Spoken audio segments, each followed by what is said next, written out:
So we're gonna go to where it all began for me. We're gonna go to my very first development. I'm gonna show it to you guys. I've showed it many times, I think, on other platforms, but I've never actually told you guys the complete story while we were at the property.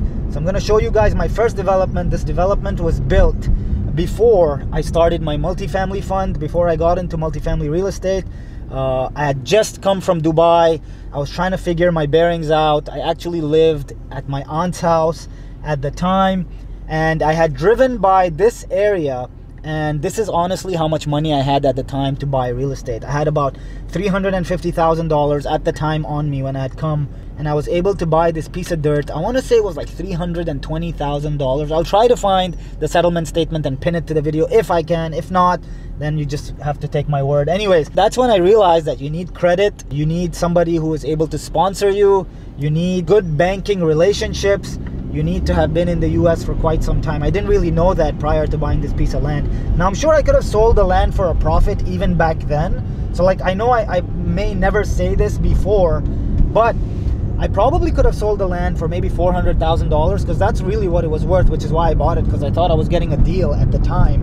But I knew that if I built it, that would be where the real money was at. And I think all the confidence that I have today with all the office warehouses developments that I do, people think it's very high risk, but I think because I went through this learning curve, I'm really able to understand office warehouses very, very deeply, because I actually built this one. Like, this was the first one that I was hands-on, I was on site every day, and I was kind of working towards better understanding how I could penetrate the Houston market at the time, which is now, of course, a nationwide market.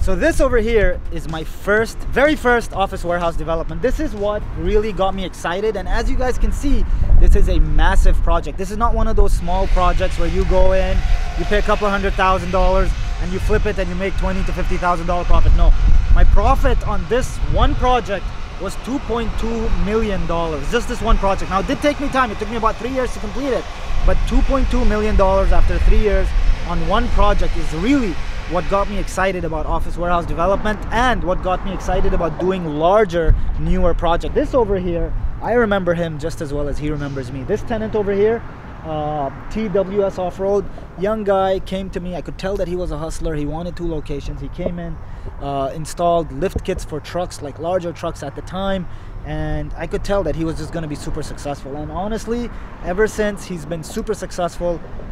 He used to be over here, and they used to be somewhere else. And the thing is that if you are a good landlord, these tenants will expand in your development. They're not actually going to look elsewhere, and they're going to be over here, and they're going to continue to grow. So this is what a development almost completed, believe it or not, looks like. So a lot of you may be looking at this and wondering, hey, this doesn't look completed at all. In fact, this is kind of like nothing, right? But believe it or not, most of the work in real estate development is below ground, and that's actually the most difficult thing that we have to work on because of rain, because of storms, just other issues, and with the sand shifting and usable sand and all of that. To get to this part, you're 90% done. After this, for a building to get erect, literally takes just a couple of days. You can have this phase to a completely completed building done in like a week.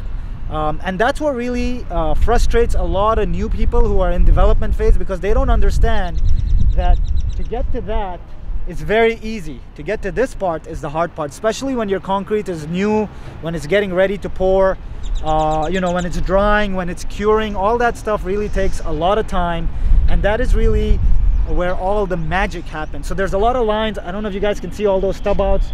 Over here, over there, you know, we have stub outs in the middle. So there's a lot of piping that comes out from below ground that actually ends up being hidden because of this slab, this concrete slab. Now, obviously, the slab that we are currently on is a slab for a building. The slab that we're gonna go on here is a driveway. So this is not another building. That is just simply a driveway where we're walking.